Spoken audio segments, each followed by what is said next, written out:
వైఎస్ఆర్సీపీ విజయంపై మేము పూర్తి ధీమాతో ఉన్నామని వైఎస్ఆర్సీపీ ప్రధాన కార్యదర్శి సజ్జల రామకృష్ణారెడ్డి అన్నారు. సీఎం వైఎస్ జగన్ పథకాల వల్ల లబ్ధి పొందిన వారందరూ వైఎస్ఆర్సీపీకే ఓటు వేయడంతో పోలింగ్ శాతం పెరిగిందన్నారు.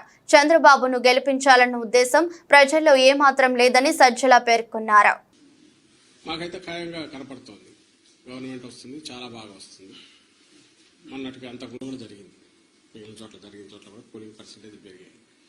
ఓటింగ్ జరిగే శాతాన్ని బట్టి చూసి యాంటీ ఇన్కంబెన్సీ అనుకుందామంటే మీరు గమనించిన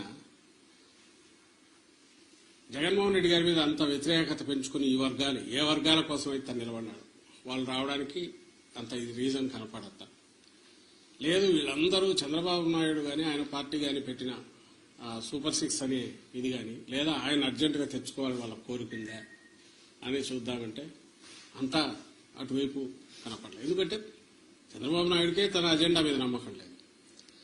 ఆయన సూపర్ 6 గురించి కూడా ప్రచారం చేసుకోవాలి. ఆయన ఎంతసేపు ఉన్నా జగన్మోహన్ రెడ్డి గారి మీద వ్యక్తిగతంగా దాడులో లేదా వివేకానంద రెడ్డి హత్యను ఇంకా గొడ్డలు అనడము ఇంకోటి కుటుంబం దీన్ని వాళ్ళకి సంబంధించిన కుటుంబ సమస్యలను తీసుకొచ్చి పెట్టడము లేదు లాస్ట్లో ల్యాండ్ టైటిలింగ్ యాక్ట్ అని ఇంకోటి తీసుకొచ్చి ఒక అర్థం లేని ఇది దేన్నైతే వాళ్ళు ఆ రోజు సపోర్ట్ చేశారు దేన్నైతే ఈ రోజు ఐ థింక్ నీతి ఆయోగ్ వాళ్ళ దాంట్లో కూడా ఉంది దాన్ని ఒక ఇష్యూ కింద చేసి ఆయన ఇచ్చిన హామీలే గట్టిగా చెప్పుకోలేని వచ్చాడు.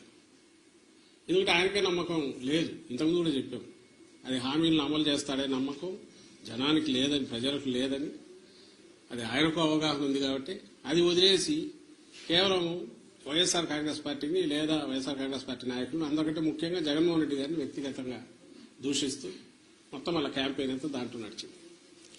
సో ఆ నేపథ్యంలో ప్రజలు ఆయన ఇచ్చిన హామీల మీద నమ్ముకొని వచ్చింటున్నారనడానికి అది కనపడట్లా. ఉంటే ఆయనే చెప్పేవాడు దాని గురించి, వాళ్ళు దాని గురించి మాట్లాడేవాడు. వేరే మా నాయకుడు ఆయన మొత్తం ఒకే థీమ్ మీద మీరు గమనిస్తే ఈ 5 ఏళ్ల పాటు తాను రాష్ట్ర అభివృద్ధికి సంక్షేమం ద్వారా లేదా మొత్తం డీసెంట్రలైజేషన్ ఆఫ్ పరిపాలన సుపరిపాలన అందించడం ద్వారా తాను ఏం చేశాడో ఇవే చెప్పాడు. ఇవి కంటిన్యూ కావాలా అనుకుంటే నన్ను దీవించండి అని అడిగాడు. ఈ థీమ్ బలంగా కంటిన్యూస్ జనంలోకి వెళ్తూ వచ్చింది.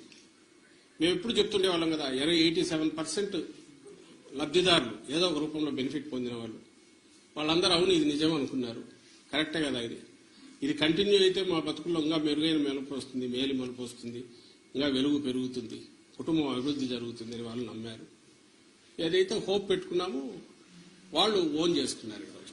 అది కనపడుతుంది. అంటే మా దాంట్లో ఇది క్రిస్టల్ క్లియర్గా ఒక వ్యాలిడ్ రీజన్ కనపడుతుంది.